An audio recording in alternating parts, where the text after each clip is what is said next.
Welcome back to the $1 million Tipping Point podcast. Today, we have Tara Mullarkey, who is here, and I'm very excited to interview her. First, I want to just talk about our tipping jar of wisdom, where as a subscriber, you get access to exclusive content every Thursday straight to your inbox with actionable tasks from the guests that will help you grow your business. So head over and connect with me on Instagram at virtuallykiri or LinkedIn, Kiri Mohan. I'm the only one. And sign up through my bio. Also, if you're looking to start or grow your business, be sure to sign up for my monthly biz growth workshops, also found in my Instagram bio. I butchered your last name already, didn't I? And I just wrote it down. I can't believe it. I wrote it down. I rehearsed it with you. I was like, Mullarkey. Yeah? Mullarkey. Mullarkey. I'm reading my pronunciation. Mullarkey, and I still can't get it right. This is embarrassing. All right. Totally fine. And well, no, you know why it's not fine? Because everyone gets my name wrong.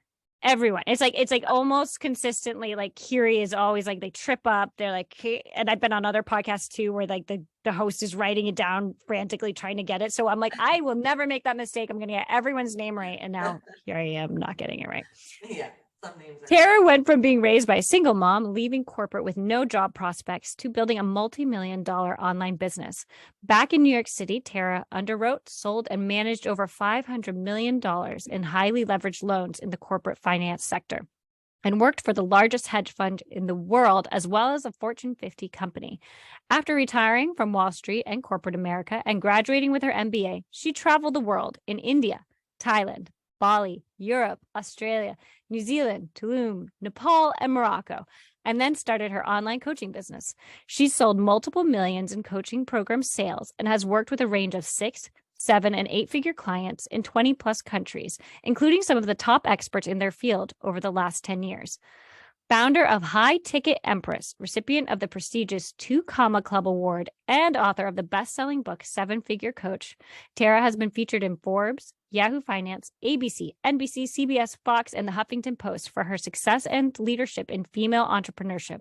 She says, the time to go all in on yourself is now. She lives by the ocean in Fort Lauderdale, Florida, is a Jesus believer, loves walks with her dog, boating, golfing, and staying in shape, and is an avid avid salsa dancer. I read this whole thing. I don't remember that word. An avid bachata? But what? Yeah. It's like a dance. In Latin dance. Oh, nice. Okay. Hello. Welcome. Thank you for being on the show. Thanks, Kiri. Do you ever hear that bio and just think, oh my God, yeah, I've done so much? I do. Actually, I was listening while you were saying it and going like, wow, I know that sounds impressive. And then it doesn't feel like it's me, That's so weird. Yeah. Yep. When someone else reads it, almost inevitably, I have guests being like, whoa, I've done a lot. But it's so great. It's so great. That's what I love about bios. Is because you put it in there and then someone else reads it and you just think, whoa, look at my life. Look what I've done. Look at all the accomplishments. It's amazing. And you have a lot to be amazed by and grateful for, I think. It's just like, it is easy to forget or to not, because in the day-to-day, like challenge of life, right? Like it's easy to just downplay it or forget, that you work really hard for those things. Yeah, because day-to-day life is actually not this glamorous. Yeah. So tell us a little bit about your business right now, the High Ticket Empress and your up-level mastermind. Talk to me a little bit about that and our listeners so they can understand what you do right now. Yeah. So we help women craft a high ticket offer if they don't have one already from their expertise. And then we help them scale it. And I firmly believe that it just takes one high ticket program to get to $1 million in a coaching or consulting business model. And so many women are kind of like doing multiple courses and doing so many different offers. And so I explained that in my book, 7-Figure Coach, how it's like really just craft one solid high ticket offer. And then we help them scale that. So that's what we do inside of High Ticket Empress. It's like a 90-day business coaching program. And I guess I'll add that we've taken that to about 4 million. We do about 4 million a year right now in that business. Oh, wow. So give us an example of, it could be a real life example or not, of a high ticket program that you would see a lot of success with. Meaning from our from our clients, or what we would? I would love a real life example, but if you cannot give me a real life example from your students, then make one up. Yeah, I mean, so my book, I go into the 3 core human concerns that really is why someone buys a coaching program. And so that's kind of like what our genius is really helping our students make their offer solid. So we've had a lot of people, like one of my students, she did $20,000 in revenue in the first week of January. And she started working with us just, I think, like third quarter of last year. And she was selling like one-on-one $150 sessions, right? And now she did $20,000 in revenue in 1 week. So she's a health coach. And so we helped her go from, selling 1 hour sessions for like $85 an hour or $100 an hour or $150 an hour. It depends on what people are charging. And we helped her craft a $4,800. And now she's selling that, every day. That's amazing. Do you have a specific coach or consultant that you think is the best industry to work with you? Or can it be any coach or any consultant? Any coach or consultant. The only thing like my sales team knows is that we are looking for women who are coachable as it relates to refining their offer. Because when they come to us with the problem of sales and revenue and it's not enough and there's not enough leads, it's because the offer is not solid. The messaging isn't solid. It's not hitting a problem. A lot of times coaches are trying to sell something that isn't what people are searching for. And it's because they went on a transformation and they want to sell them that end piece of the transformation, like the peace, love, and happiness and joy that they experience now. But that's not actually what created them, or started them on the journey of getting help, right? In whatever area of life it was. It was a marriage problem or a weight problem or a money problem. Those are the 3 core human concerns. And so like, we got to start there. Most coaches are being too general and their results that they're offering is intangible. And most people don't buy this. They don't buy it, especially at $4,800 or $5K or $10K. Makes sense. So tell us a little bit about your up-level mastermind and the type of clients you work with there and what you do. Yeah, so that's really like from a business perspective, if I speak to like a business coach, that's our upsell, pretty much a percentage of our High Ticket Empress students that do really, really well, but also want to like accelerate their progress. They go into up level. Up level is much smaller, more intimate. It's working directly with me. I know each one of my students' businesses because it's a small group. With High Ticket Empress, I have a whole team. Like I'm involved and I do coaching, but I have a whole team that helps me facilitate the delivery and the fulfillment. But with Up Level, I have a team as well, but I'm the main person. Like they get intimate access with me.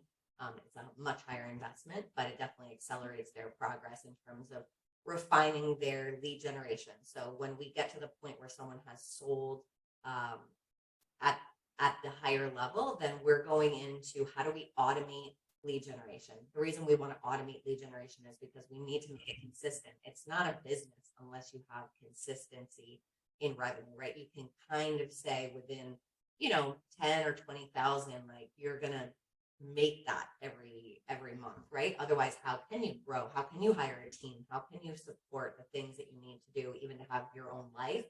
So that's what we mainly focus on is automating using paid advertising in Up Level. Okay. Now you said that, some people are not coachable or they need to be coachable in order to join your High Ticket Empress. What is your success rate, do you think, in getting people to achieve what they wanted to when they joined? We have some statistics which are really amazing. I think it's about 86% of our students sell their first high ticket program, so 3,000 or above within the first 30 days of working with us. And that's especially if they've never sold high ticket, right? Some people do come to us, they already have a high ticket program, but it's not really selling or it's not selling to the level they want it to. But sometimes people come to us with almost nothing, right? And we help them do the whole offer and help them sell it. So that is a pretty strong statistic, right? And that is absolutely indicative of one, right, the process we teach, but really it's how coachable that person is to like take our feedback. One of the biggest challenges we face me and the coaching team is, with someone who is very attached to what they want to do, and that what they want to do is just not marketable and it doesn't sell. And so it doesn't mean that they can't do anything, because my sales team would have vetted that. Like, if you have an expertise, we can help you, but you got to be open to what we're going to teach you about the market and what people buy and what's going to make them buy. One of my biggest mottos related to this, which is in my book a lot, which is you want to sell them what they want and give them what they need. And transformational coaches, we usually want to sell them what they need, which is like that intangible stuff, that like peace, love, and happiness, because we know that that's we've come through some transformation to know, like, it's not the superficial thing, the weight loss or the man or the money that's going to make you happy. It's really that other stuff, right? But our client right now, they just care about the superficial. And so you got to give them what they want. And then in your program, you will give them what they need. And at the end of the 60 or 90 or 120 days working with you, they will experience that thing that you want them to experience, but you got to sell them what they want right now, which is not even what they want. It's a solution to a problem that they have. What they want, not what they need. Yeah. Like you just said. Yeah, exactly. All right, They hold want on. the weight loss, or they want vitamin, or they want to save their marriage. And it's of imperative importance to them right now, right? Like it has to happen. Otherwise they're not happy. So that is how we help, our clients reach like the top 1% of buyers, the people who pay more, the people who are better to work with, right? Because usually people who, honestly, they invest more, they're more committed to their results. Absolutely. And I found this out when I was trying to do the free business workshops. People who don't pay don't show up. Don't show up. Exactly. I know. Yeah. People who pay, they will show up because it's an investment, and they are like, oh, shoot, I don't want to waste this money. Exactly. So talk to me a little bit about how you got here, because, you said that you were in Wall Street and corporate America. And I found on one of your sites, the former New Ager turned Christ follower. And one of your offerings is also, well, not offerings, but it was something you say is, I will help you anchor the favor of God in your life. So this was very interesting to me because, you went from Wall Street, you traveled, you jumped into this business and you grew it. And you also were a former New Ager turned Christ follower. It just sounds like you have a very interesting, fascinating story. So if in as short as possible as you can you tell us that and how you even came upon this High Ticket Empress idea? Okay. All right. I'll try to keep it as condensed as I can, because it's like a big period of time. You know what I mean? Yes. So yes. we'll do the Cliff Notes version. But yeah. So I was working on Wall Street. I studied economics, got an MBA in finance, and then got a job, in finance. I grew up in Connecticut, right outside New York City, and then moved to New York City after college and worked in the finance industry. And then I was there for 7 years and just completed my MBA. It was just about 2009, which is when the financial crisis hit. And I actually was laid off along with hundreds of other people, which, at the time, thankfully, I knew was something that was supposed to happen. Like, I had a lot of faith that I was being guided in some way, because I didn't love my job anymore. I wasn't like really fulfilled. I wanted to make a bigger impact. I felt like I was in a box in corporate America, and I just knew that it wasn't really what I wanted. But I had no idea what else I could do, because of course I wanted to make a good living and I had big goals for my life. And so anyway, I got laid off, and then that's when I kind of entered the new age world, which, like, I don't know how familiar you are or your listeners are. But went into like yoga and meditation and manifestation and all those teachings. And, in a way, like, I'm glad that happened. It was a moment in my life, and there were some positives and some negatives, to that. And so I went and traveled during that time. I spent time in India because I was studying yoga. I went to Thailand and Bali and Australia and New Zealand. I traveled all around the world. I lived a lot of cool places. And and then like fast forward, I'm living in Tulum, Mexico. I wanted to be back more near like my family if I needed to get to New York. So I moved to Tulum, and I was still like teaching yoga and doing all that. And that's when I started learning about online coaching, online entrepreneurship. I mean, it was still early dates. It was like 2011, 2012. It was early days in this industry. So I just started studying it, taking courses, and then like I launched my first course. And so to pull back What was your into, first course? yeah, my first course was called Spiritual Newbie, and I Oh, sold it for $197. And I sold 4 people into that course. And that was a really big moment where I was happy. I talk about this in my book. I was happy that I had sold something online. Like I was like, oh my gosh, I mean, someone on the internet bought this from me. That's cool. But I was like, well, that's like less than $800. And now what am I going to do? Try to do that again? Like it was a launch, and I like have oh, so it was like it now. wasn't rolling. It wasn't No, like I who didn't could even buy know more about first. rolling. Okay. Rolling wasn't Okay. even a thing then. You only launched a course and you tried to get as many people into it as possible. You know what I mean? So then I was like, well, what am I supposed to do next month now? And so that started the journey of like learning, hiring coaches. Yeah, moved to LA after that. And that's when I kind of really started taking my business seriously, learning how to sell high ticket. So I've been in this industry for a bit.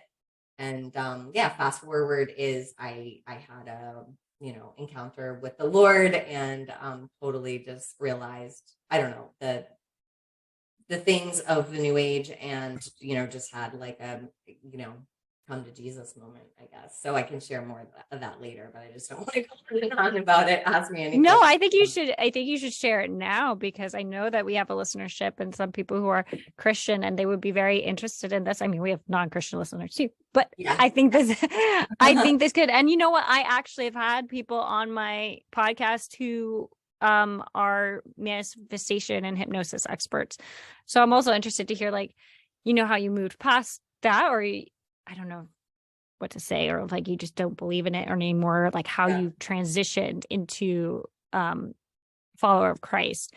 So talk to me a little bit about that. But because and the reason why I bring this up is because I think faith in whatever you believe in has a strong part in being a business owner and being a 100%. successful one. And I think when people fast forward over that or are not interested in hearing about that, they're doing themselves a disservice. I think there's a lot of different components in what makes a successful businesswoman or business person. And I think a lot of people have this faith to stand upon. So I do want to actually learn more about that. It's not something I want to gloss over. Yeah, cool. Yeah, I mean, my faith has always been important. I grew up Catholic, Irish parents, Catholic. So it's not that I wasn't sort of like some kind of Christian early in life. It's just like I just kind of moved away from that when I got into my 20s, but I actually was still very spiritual. Even before I found the new age, I was like still like a seeker. I was always a seeker, right? I was reading the Bible when I was a little girl. I would go to church. Like I just stopped by churches when I lived in New York City. So I always wanted the presence of God. So I think I was ripe for some of the new age teachings about manifestation and law of attraction and meditation, peace of mind. And I do think that, Catholicism didn't give me a lot of those things, so, one thing I'll say is like the relationship that I have with Jesus now that's the thing that was the biggest shift for me. I understood that it's a alive relationship, and that's not something I really understood, and I don't even know it's taught as a Catholic. And to backtrack into the new age, like I think there's a lot of things I got from it. I do now believe they're all pretty much biblical and they're a distortion of the Bible. So I think that they all originated there. And I realized that when I came back to Christ, and, different processes that I went through seeking the truth, right? Like really wanting the truth. And when I looked back on my entire time of the new age, I was just like spinning in circles. I don't know how else to describe it, but I see it as there's nothing negative. It's not bad, but it doesn't lead you to actually what you want, which is like a deeper amount of worthiness and joy and peace and, knowing who you are. So when you know who you are, when you realize who you are with like in your Father's eyes, like there is nothing else like that, and the new age, there's just like the universe, and it just like kind of sends you in this circle of searching and searching and searching and searching. And there is no truth really, right? Like where is the truth? And then I always look at it as like, where's that anchor, right? There's no anchor. Exactly. Good way to put it. So, I mean, really quickly, I also was down yoga meditation after a while. I was into like feminine, like goddess, not like any dark stuff, but like I was in that world. There's a lot of like, you're revering the goddess and you're revering like women, and like it's all this narrative about like, oh, God is a he. Why is God is a he? Like, there's all this stuff about that, which is really, when I look now, like wounds from usually our own fathers, or things that we've had in our past. So I was down that. I was following or reading about and really felt very close to Mary Magdalene. So Mary Magdalene was a disciple of Jesus. And it's not that I didn't respect Jesus. I just didn't know him as the one and only, God. And so I had Jesus and Mary Magdalene, but I took this trip to France. And I don't know if you know about this, but there is this place that's a church on the side of a mountain. It's called a grotto, and it's dedicated to Mary Magdalene. It was supposedly where she lived after Jesus was crucified. And I went there. This is before I had the encounter with the Lord. I went there on a personal pilgrimage to pray to her, not Jesus, to pray to her. And so this place is beautiful. It's in like rural France. And I took 3 days there after going to Paris. And I walked up this mountain, and on day 2, walking up the mountain and going inside this stone, church on the side of a mountain, I'm sitting there and I'm just like kind of meditating. And I clearly hear, it just makes me like cry because I can't believe it. Like, this is when you like the love, the pursuit, like you are always being pursued by him. And you might not be turning toward him, but he is always pursuing you.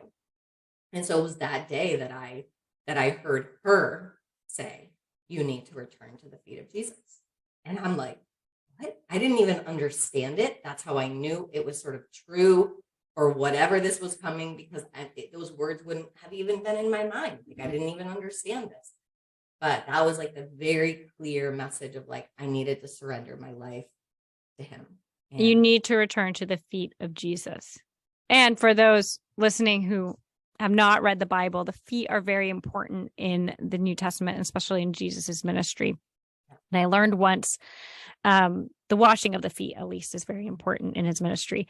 And I learned, where did I learn? I think it was actually a New Testament class in college, that because of the sand and the dirt that got on their feet so much, because they didn't have shoes like we did, the washing of the feet and the sitting at the feet was a very symbolic like representation of how much you like loved someone, because their feet were nasty, basically. You wouldn't do it if you didn't love them.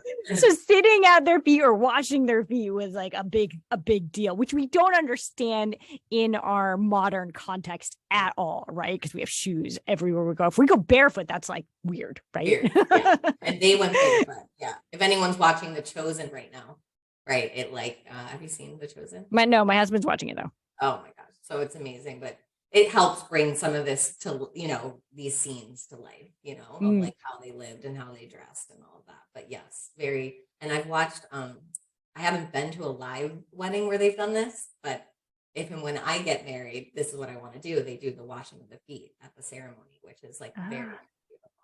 I've never heard of that. Oh, interesting. Yeah. You just YouTube it. There's like ceremonies on there that they do. And I know people who have had it part of their ceremony. Yeah, like a very Christian ceremony. Oh, that's cool. Yeah. But then you have to go barefoot though for 2 weeks before you do it. Okay. Yeah, so like a real act of love. Yeah, real act of love there. So when did you had this like lower ticket item that you sold four or five of? When did that turn and shift and you were like, oh my gosh, I could be doing this differently and make a lot more money? And then eventually I'm guessing you were like, hey, I can teach other people this too. Yeah. Yeah, I think, I don't know the exact moment. I do remember I was living in LA and I think I had a phone call with a potential coach. And I remember him saying to me, why don't you sell it for $5,000? And I'm like, what? I don't like, it's also when I think about that, because we hear that a bit too, right? For the clients that come to us, I think that, um, now looking at it, like a lot of this is just your money mindset, right? It's like at that point, I just didn't even think people would pay anything like that or any kind of transformation. Probably because I was like, had limited, viewpoints on what people spent on their development. So, yeah, I mean, I think those moments are key, right? They're like turning point moments because it just plants the seed and then it starts growing, and you're like, well, if that's possible, like, and if you're ambitious, like I'm sure you are, and your listeners are like me, I'm like, well, present me with a challenge and I want to go and do that, right? Like I want to conquer to shy away from that. So that's kind of when it started. I started selling at that level, and then realized, for me, I felt most of my coaches were all male. And I just knew, I don't say this with ego. I just say it with like, I had this balance, I think, between understanding strategy and marketing. And like that became easy to me, and numbers and ads and running ads and all that. And like the feminine female challenge, not necessarily that it's a challenge, but just like being a female and like, why do we want to have a coaching or a consulting business? And we have these softer, emotional, wanting to make an impact and all of that, and kind of like blending those two. And that's really how High Ticket Empress was created. And what role did your faith play in that as you were growing your business? Oh, I mean, so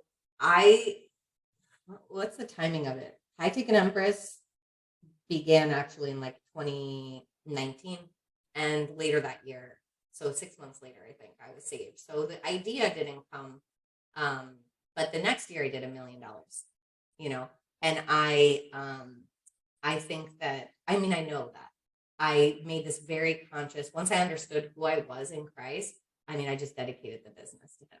I was like, yes, thank you, like for provision. And I understand that. And I'm grateful, but I really made it like everything I do is just for the kingdom, really, is to help other people know him as well.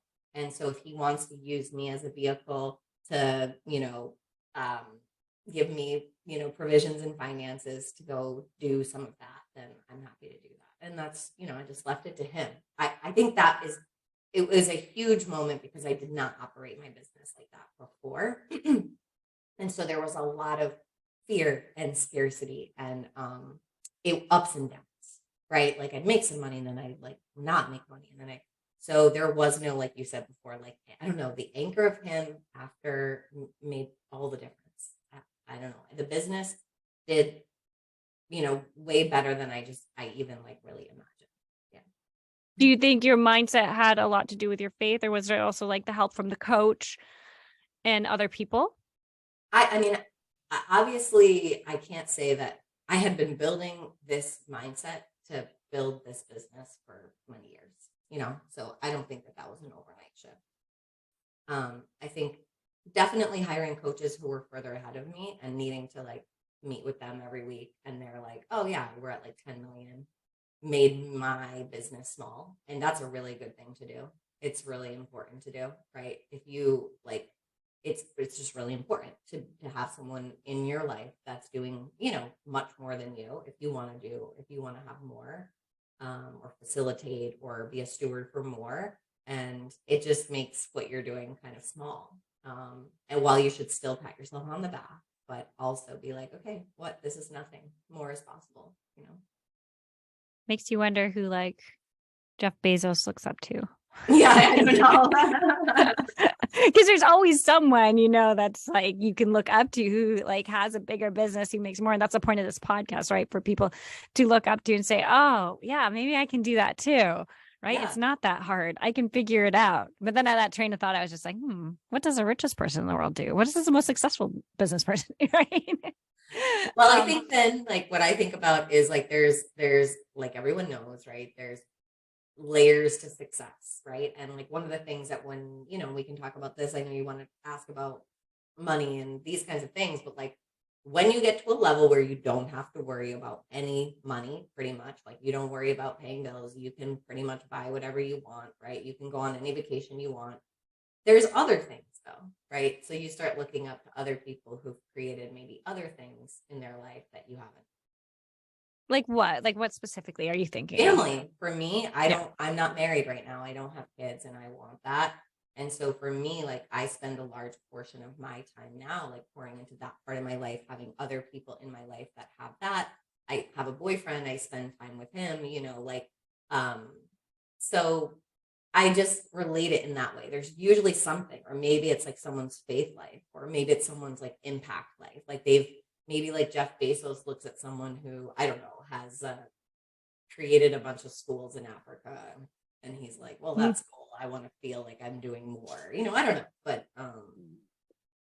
no, I wonder about that too. I was actually, my first thought was like philanthropic. Like if I was like the best business person in the world, I would start wondering like, how do people do? And if you look at like Bill Gates and Melinda Gates, like it's hard to create a charity-based or organization that gives money to charities and actually see them succeed. Like they don't always put their money into something that's successful. And that is a whole different level of a challenge, whole different level.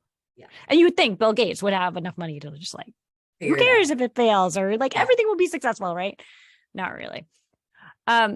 So what do you think is the most important action that you took to grow your business to $1 million? You said in 2019, by 2020, you'd grown. The next year you had $1 million a year, right? Yeah. Yeah. So I think, well, I'll give you a strategic thing and I'll give you a qualitative thing. I think qualitative is relentless confidence. I mean, I just got to a point where I didn't doubt myself anymore. And I just knew that I was really good at it. I knew what I wanted. I knew what was possible. And I was just like, this is how, you know, and I just did it. Right.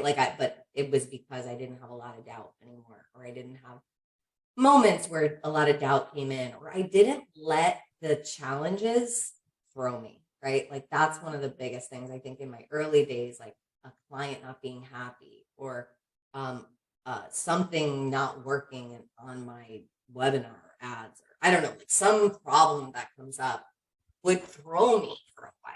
And this is where I talk a lot. I talk about it in my book too, like capacity. You're like all those times you're developing capacity. Now, I mean, I have probably 10, 15 fire drills a day, right? Where someone's messaging me on Slack with like this problem and this problem and this problem. And it's just like, it's part of business at this level. And it still can hurt, but it definitely is easier. So I think that you develop a capacity to just keep going and be relentless, no matter what naysayer, mean thing someone says, hater, like all that, because that comes too, right? And then the strategic thing is, it kind of goes hand in hand, but the strategic thing is making more offers, just being relentless about finding people who need your service and going and talking to them and making them an offer. You cannot make sales unless you make an offer. So you just got to be like, okay, so I need to get on a call with this many people this week, and that has to happen no matter what, you know, and just do it. How did you first start marketing yourself when you thought of the High Ticket Empress? Well, at that point, I already had somewhat of an email list. I had a Facebook group.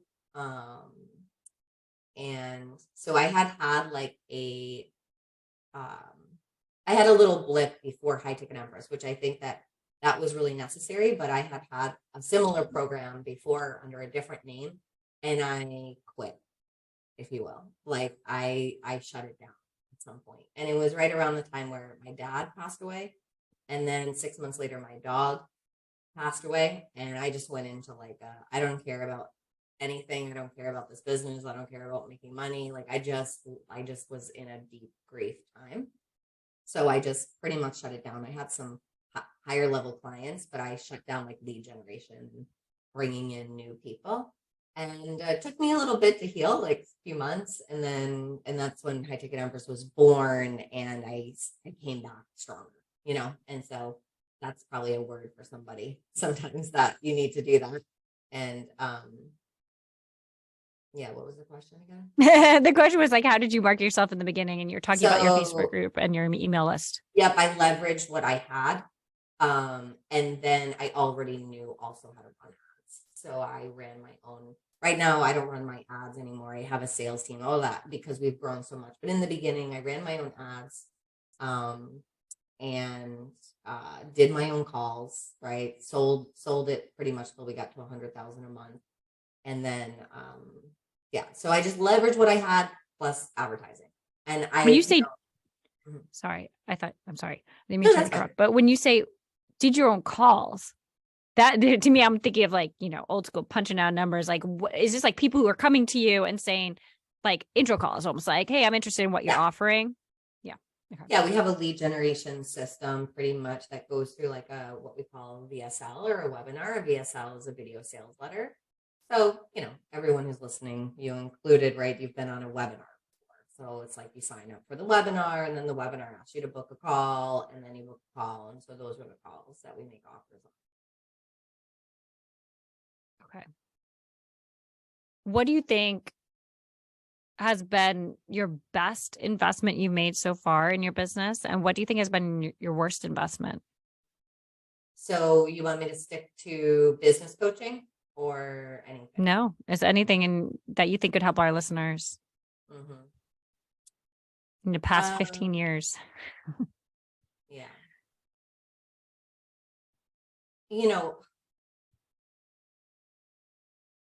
Probably, I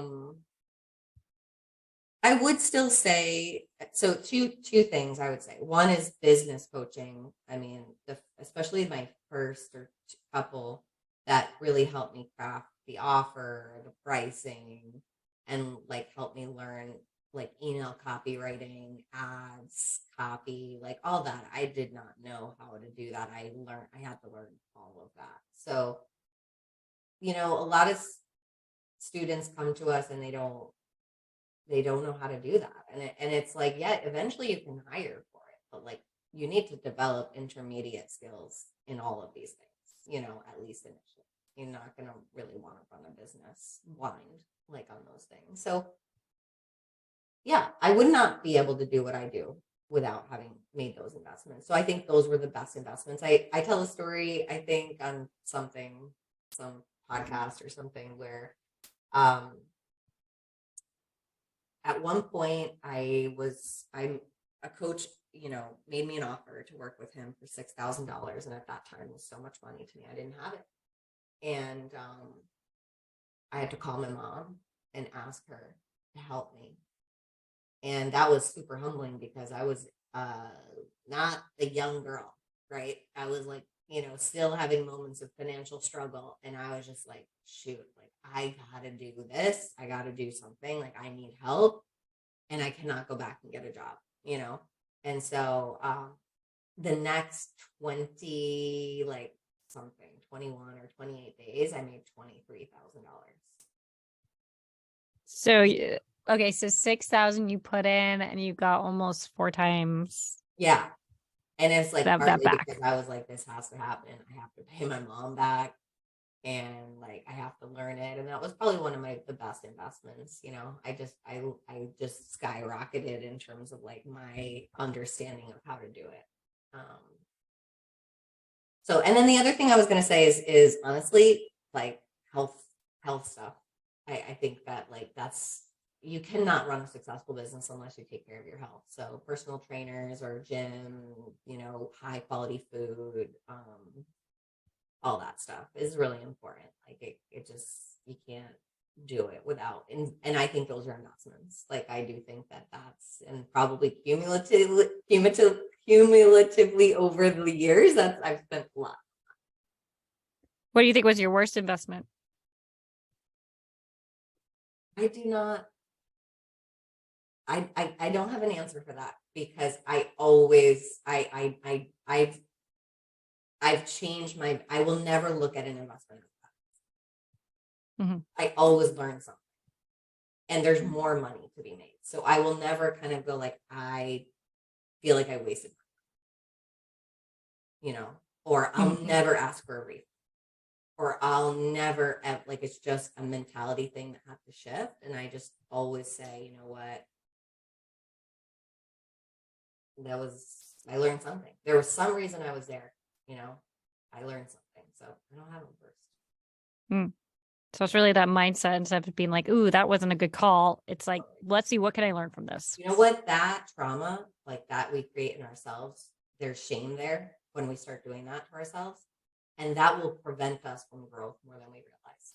Because next time you go to try to make an investment, that fear is going to be there, and you're going to like stall and procrastinate and feel a bunch of fear and be indecisive.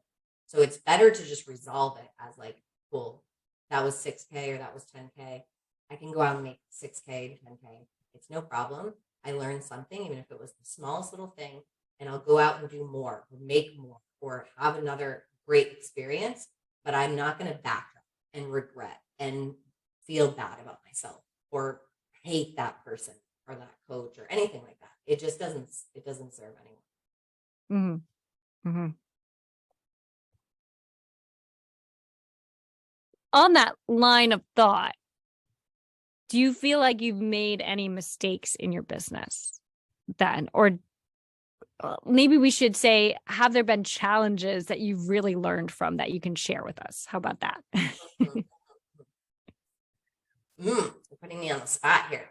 For sure. Let me just see like which one I think would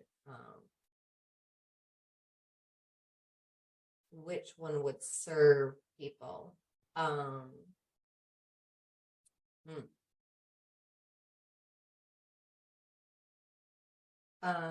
I think that it is very difficult in this business model to do everything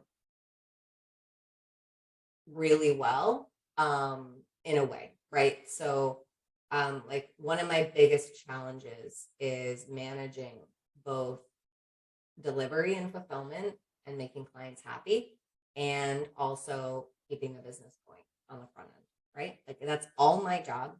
And so that can like wear you thin a little bit, where you don't have as much to give to clients, and you also are feeling stretched with the team or with the growth. And, I have a team at this point, but it's still that way, right? Where I sometimes feel stretched. And I think that newer coaches as well, they're managing new clients, selling new clients, and current clients, right? So, I would just say that delivery and fulfillment, I mean, we've had thankfully amazing results from the program. I mean, I was talking to my ads guy the other day, and he said, honestly, I work with a lot of companies, Sarah, and the result, like the testimonials you guys post, we have a testimonials like Slack channel.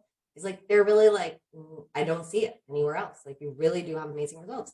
And at the same time, we have clients who don't feel seen, don't feel heard, are not happy. And I wish I could change that. So if there's like a mistake or something, like I wish I could change that. And also there's this piece of me that goes like, I don't know if I can change it. Because I also know at the same time, there's clients who are winning and super happy. And sometimes it is just that person and their mindset, and we can't change it, right? They just like are stuck in that place. So yeah, I don't know if that really answers your question. I mean, I've if I look back, probably when I really think about it, I think my biggest mistake wasn't even trusting and spending more to grow. But like I was a little scared. I hear that a lot, actually. Yeah. You're not the first. Yeah. So you've mentioned your team a few times. How many people do you have on your team? And are they contractors or are they employees or a little both? We have both. Yeah. And we have about 14, I think, 14, 15 right now. Yeah. What made you decide to hire employees versus contractors? What it's like the Full-time, baseline? part-time. Full-time, part-time. That's usually Okay. it. Yeah. How many employees do you have? 3. What would you say is a percentage of your income that goes towards paying your team? I can just look at it right Ooh, looking it up live. I love it. now. It's about between like 13 and 17%, which is pretty good. 25 Is, is standard. how do you try to stand out from other competitors out there? Well, I think just being genuine, like my faith, you know. I I just think like telling our story, being really honest, like I grew up in kind of like a hard, you know, my parents were immigrants, dad was an alcoholic. Like I talk about all this stuff in all of my marketing and not like to use it to get sales or anything, but like I just try to be as real as possible. Like this is where I came from. Like nothing was handed to me. Like I had to work really, really hard and I did not get anything handed to me. So and I say that to say anyone can do it, right? Like if you want to do it, you can do it. If you want to make $1 million or have a multi-million dollar business, you know, you can be self-made. And so I just bring my story, tell people the truth, I guess. I have a question then related to that because this has been on my mind. You've been talking about, that time period between when you left Wall Street and then traveled, and then you ended up starting the business, first business with 4 sales, whatever. How did you keep yourself going financially? I actually had that question and then I got diverted into something else later on. But now that you brought that up. Most people, like a lot of people ask me that when I tell that part of the story. Well, I got a severance package from getting laid off. So that helped. I had a condo that I bought when I was 21 years old out of college on my own. And I had renters in that condo that it wasn't like I didn't own it cash out, but I made a little bit every month on that property. And I had a little bit of savings, not much. I was living in New York City. So like I was pretty much spending what I was making, even though I was making like multiple 6 figures in my job. And so that, whatever I had there combined with like living in India or Thailand is really cheap, like that, the cost of living is just it's not a lot. So I went pretty much like 6 months to maybe close to a year without needing to bring in any. Okay. And then once you hit that year, that's when you started looking into business? No, I moved to Tulum and then I started leading retreats. Oh, you had the yoga then. Classes. Okay. Yeah. And I should have asked this way kind but now I'm beginning to like get the whole picture and line it up together. Okay. Yeah. And it was like kind of exactly, kind of natural where at that point, that's when I was like, okay, I gotta do something now. You know what I mean? So it was like a nice break where I just didn't have to rush into any like new work, new job. But when we got to that point, I started feeling like, okay, well, I mean, money's gonna run out and I'm not gonna be, I gotta start doing something. But I also knew like teaching yoga wasn't gonna be enough for me. Mm-hmm. Mm-hmm. What do you have planned for your business? Where do you see it going? Yeah, that's a good question.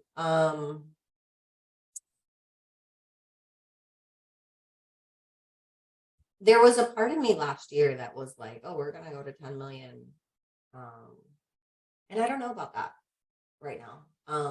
If I'm totally honest, I Because you don't want to, or because you're looking at sales and you're like, maybe it's not going to happen, or you just don't have the energy?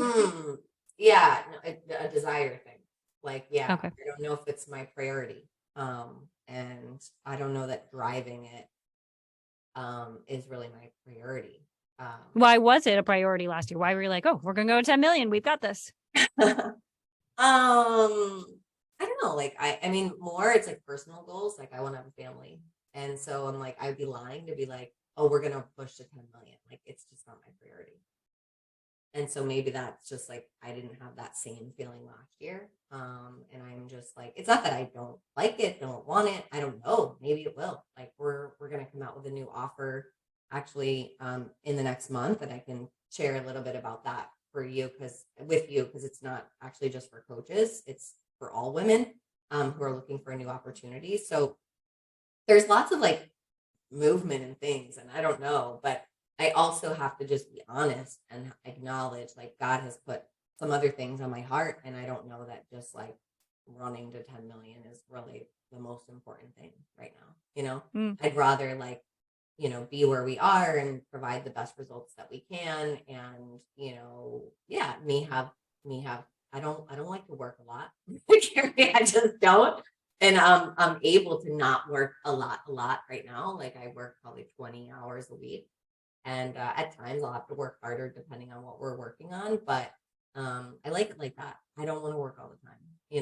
I don't, that's not that important to me to like reach 10 million, but I have no doubt eventually probably will in my businesses, because I'm just like that. There's a time for everything, right? Yeah, exactly. Tell us about your new offer. So, there is this very, very big growing field in coaching consulting where you have coaches like me who need sales team.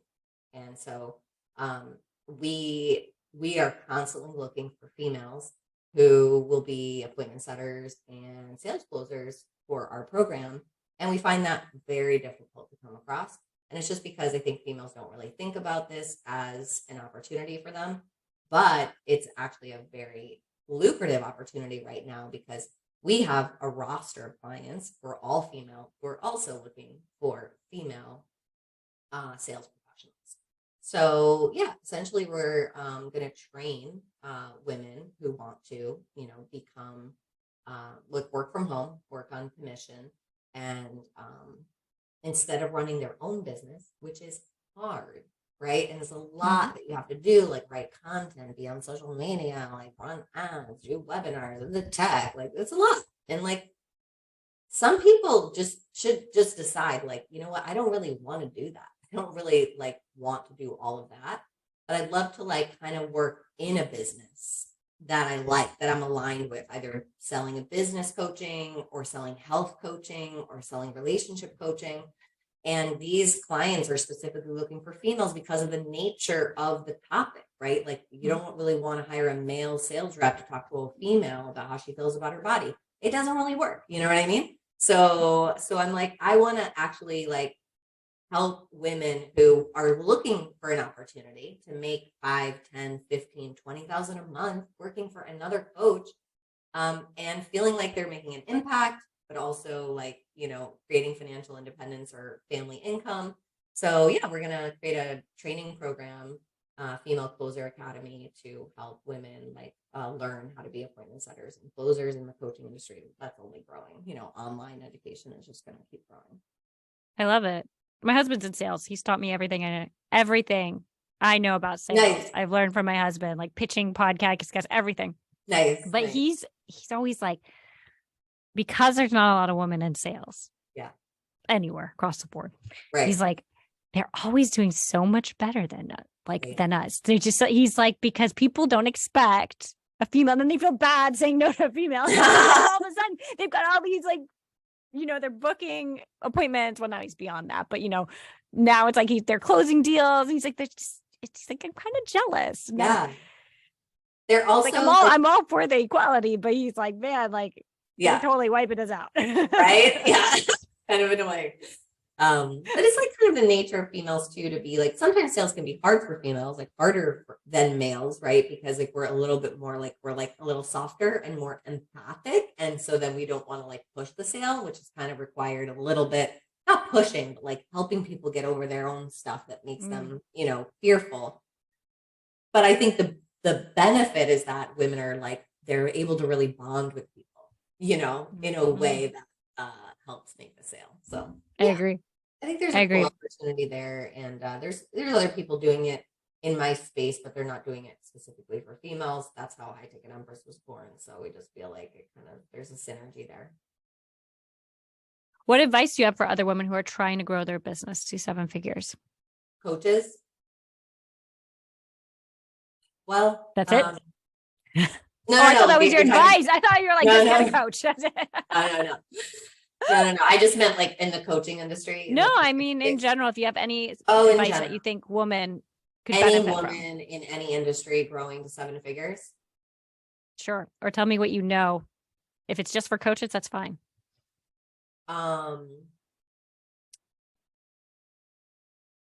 Yeah, I would definitely make it more about like take yourself out of it somehow, like kind of like I did with the faith. Like if you are of faith, then make it about the Lord. It's like there's so much power in saying, God, use me, and you being just a conduit or a vehicle for something bigger than you, and not being about the money. And like, because I know people say that, like the money does come, you do have to work hard, but when you don't make it about you and like your ego about the money, and you just make it for something, or if it's a nonprofit that you want to build a school or something in another country, or just, there has to be some bigger reason why, because it's not enough. Or maybe it's your children, right? Like maybe it's your legacy, whatever it is, but like it's not enough to just want it for yourself. Like it's just not enough, because the challenges will come and it will throw you and you will want to quit, and you may not get through that moment, because just making it about you is just not enough. Mm-hmm. Mm-hmm. Have you faced any hurdles specifically as a woman running and growing your business? Yeah, I go down every month. Like I have a couple days where, I'm like, I don't want to work. Yeah, I want to like sit on the couch, and I don't even have kids yet, So I think that, yes, the challenge is real for women. And I think that we shouldn't try to fight against that. Like it's a beautiful thing. We are female. But we should honor our body, and like we should be nurturing our families and our people, and like that is important for us too, So I think that those are challenges in a way, emotions, or time of the month, or having people that need you in that way can kind of compete with business, right? But the more we just kind of like leverage it as a beautiful, like the Proverbs 31 woman, right? She is like, she can be in the marketplace, but she also has these other things that are important to her. And I think when we go too far into the marketplace, we're not happy. I interviewed someone a few weeks ago who gives the women on her team the first day of their period off. They get it off. And, awesome. But I was thinking in terms of your sales team, the way a woman's hormones works, they're more confident at different parts of the month and are able to be more resilient at different times of the month. Right. That'd be cool to incorporate, being like, if you really want to like up the sales, do it between these weeks of your cycle. Your luteal phase, or your right. Well, sadly, I don't have any female closers. Oh, all right. Yeah, but like kind of goes to my point that I said to you before. I mean, it's so needed, and it's super hard. Mm-hmm. Mm-hmm. So that's why we're like, we got to train some up. They'll work for us, or they'll work for our clients who are also looking. But yeah, good point. Good point. Where can we find you? Please share with us any social media or website. All of that, we'll put it in our show notes. Where can people connect with you? Yeah. So at 7 Figure Femme, FEMME, which is on Instagram. So that's the best way. Like you could DM me there or come follow me there. What else? My book. So it's on Amazon, 7-Figure Coach. We also just recently relaunched the podcast, 7-Figure Coach. So you can go look at that. And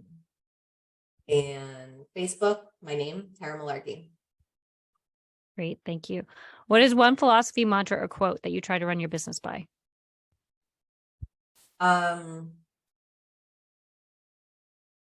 You're meant for more. There's always more.